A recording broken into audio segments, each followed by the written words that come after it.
Hello everyone, स्वागत है आपका इंडिया की first video note series YouTube channel में। इस सीरीज़ में हम कवर करने वाले हैं अपने बी फार्म लेक्चर्स एक बहुत ही ऑर्गेनाइज मैनर में, जो कि हमने सब्जेक्ट वाइज अरेंज किए हैं। आज हम पढ़ने वाले हैं बायोकेमिस्ट्री की first unit, that is biomolecules. और हाँ, आप सारे सब्जेक्ट्स और टॉपिक चैनल की प्लेलिस्ट में जाके चेकआउट कर सकते हो, वहाँ पे सब अवेलेबल है। सारे वीडियो नोट्स के नोट्स का लिंक आपको वीडियो के डिस्क्रिप्शन में ऑलरेडी पिन किया हुआ है, तो आप वहाँ से उसको डाउनलोड कर सकते हो नोट्स को। और आप हमारी वेबसाइट पे भी विजिट कर सकते हो firsthope.co.in पर। वहाँ से जाके आप अदर चीज़ें, सब्जेक्ट्स और सेमेस्टर वाइज चेक कर सकते हो। करेक्ट। सो अब हम स्टार्ट करते हैं अपना first topic, that is biomolecules. Biomolecules की अगर बात करें, सबसे पहले बायो कुछ ना कुछ रिलेटेड टू बायोलॉजी से है। मॉलिक्यूल्स मतलब कुछ बहुत माइन्यूट या छोटी छोटी चीज़ें हैं। अब ऐसे ऑर्गेनिक मॉलिक्यूल्स जो हमारे लिविंग ऑर्गेनिज्म प्रोड्यूस करते हैं, हमारे लिविंग ऑर्गेनिज्म जो भी प्रोड्यूस करते हैं, उनके सारे बायोमोलिक्यूल्स को हमें पढ़ना है।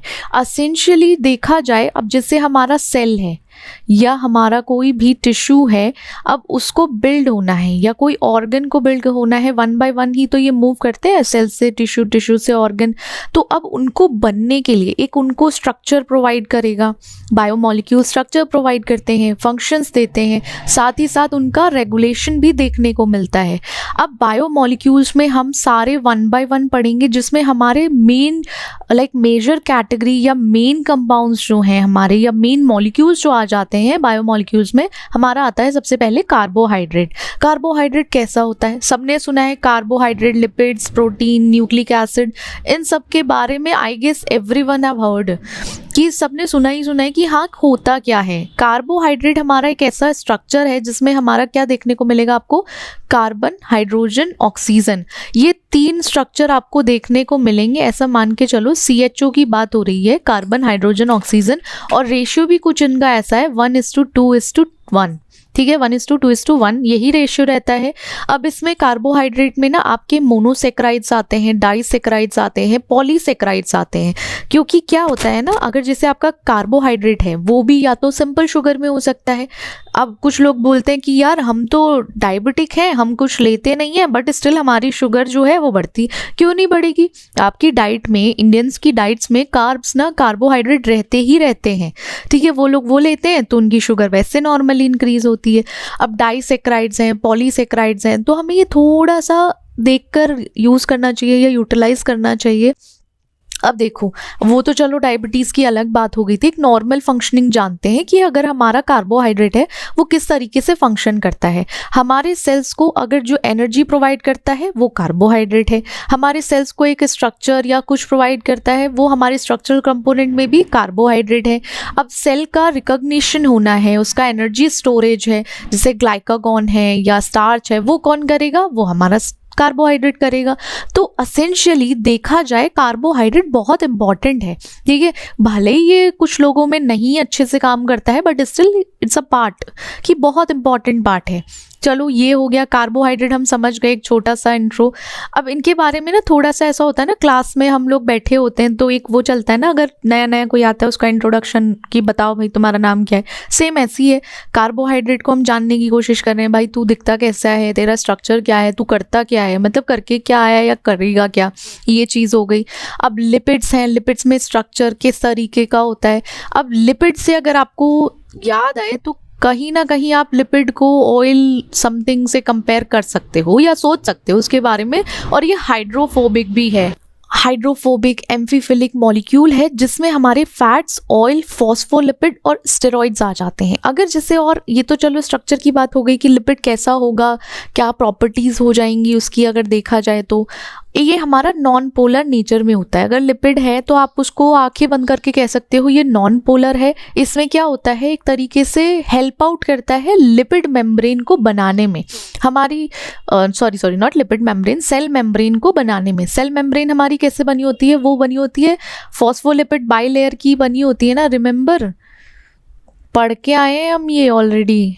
ठीक है, तो जो हमारी फॉस्फोलिपिड बाइलेयर होती है वो इसी से बनती है। अब स्टोरेज एनर्जी स्टोर करेगा तो उसके लिए भी ज़रूरी है लिपिड हमारा। अब फंक्शन जानते हैं, हमें पता होना चाहिए कि जो हमारे लिपिड्स हैं ना वो एनर्जी को स्टोर करते हैं, सेल मेम्ब्रेन बनाने में हेल्प करते हैं, सिग्नलिंग मॉलिक्यूल्स की तरह काम करते हैं, जैसे हमारा स्टेरॉइड हार्मोन्स हैं जिसमें एस्ट्रोजन टेस्टोस्टेरोन होते हैं, तो उन्हें हम एक तरीके से सिग्नलिंग मॉलिक्यूल्स भी तो बोल सकते हैं।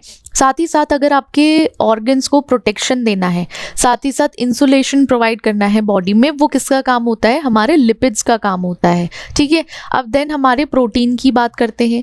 प्रोटीन का स्ट्रक्चर, प्रोटीन हमेशा मान के चलो, मान के नहीं मतलब आंख बंद करके लिख सकते हो कि कहीं ना कहीं ये एज अ बना किससे है? Amino acid. ये पॉलीमर्स है अमाइनो एसिड का जो लिंक होते हैं पेप्टाइड बॉन्ड से। अगर आपके अमाइनो एसिड है उनके बीच में जो बॉन्ड है या लिंक कर रहा है उसको हम क्या बोलते हैं? पेप्टाइड बॉन्ड बोलते हैं, ठीक है। Polymers of amino acid linked with peptide bond. अब इसमें क्या होता है, अगर आप इसको थोड़ा सा और ज़्यादा डीप में पढ़ोगे आपको इसमें कॉम्प्लेक्सिटी देखने को मिलेगी। अगर आप कभी भी ना फॉर एग्जांपल अच्छा आज सर्च करना प्रोटीन के बारे में, तो प्रोटीन पता है कैसा आपको दिखेगा? इतना कॉम्प्लेक्स स्ट्रक्चर होता है क्योंकि अमाइनो एसिड जब लिंक करते हैं पेप्टाइड बॉन्ड से तो बहुत बड़ा स्ट्रक्चर फॉर्म हो जाता है, ठीक है। बट क्या होता है जब ये कॉम्प्लेक्स भी है बट इनका स्पेसिफिक फंक्शन है ही हमारी बॉडी में, ये चीज़ हमें पता है। अब फंक्शन क्या होगा?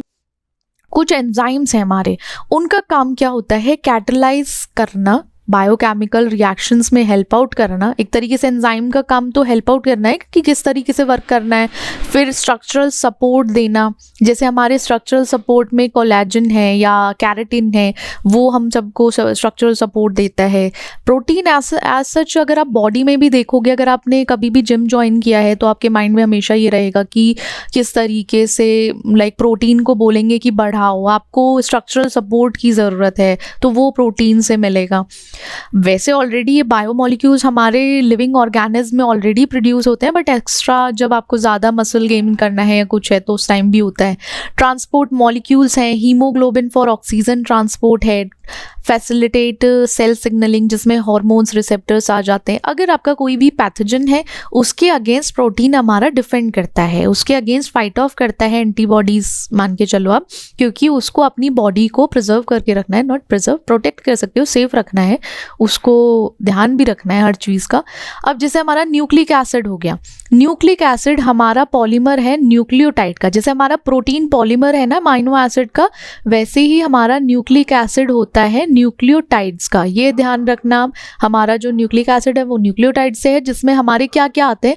एक तो आप मान के चलो एक हमारा नाइट्रोजनस बेस है, ये हमने वैसे ऑलरेडी एक जगह कवर किया है बट स्टिल शुगर है, आपको शुगर देखने को मिलेगी। फिर एक फॉस्फेट ग्रुप आ जाता है, तब लग के क्या बनता है? ये हमारा न्यूक्लिक एसिड बनता है। Nucleic acid it's consist of polymer of nucleotides and in that nucleotide आपको क्या देखने को मिलेगा? Nitrogenous base, sugar, phosphate group.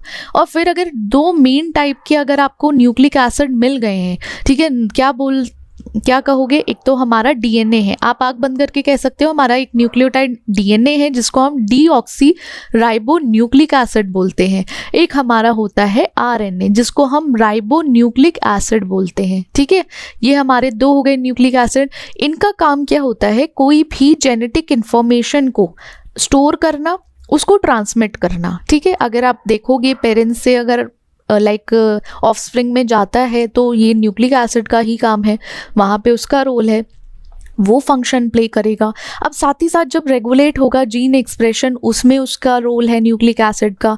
अब साथ ही साथ अगर आप देखोगे जैसे हमारा प्रोटीन सिंथेसिस है उसमें असिस्ट भी करता है, क्योंकि ये सब एक दूसरे से रिलेटेड है ना, डीएनए, आरएनए, प्रोटीन, तो वहाँ पे देखने को मिलेगा। Some RNA molecules have catalytic functions. कुछ आरएनए मॉलिक्यूल्स ऐसे होते हैं जिनका कुछ अलग फंक्शन है, या आप बोलो कि कैटालिटिक फंक्शन प्रोवाइड करते हैं, जिसमें हम मान के चलें कि राइबोजाइम्स हैं, करेक्ट।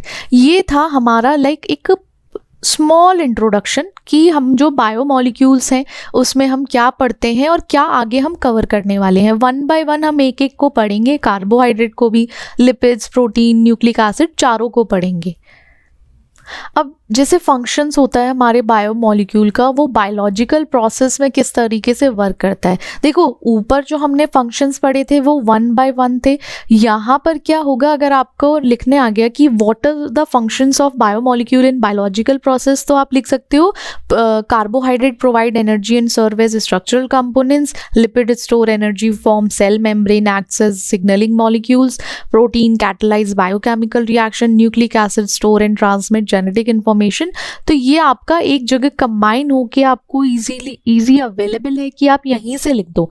वैसे ऑलरेडी हमने ऊपर भी सेम पढ़ा है, बट एग्जाम में लिखने के लिए अगर फंक्शंस आते हैं बायोमोलिक्यूल्स के 2 मार्क्स में आ भी जाते हैं, what are the functions of biomolecule in biological process, तो आप क्या करोगे, इसको लिख कर आ जाओगे। ठीक है।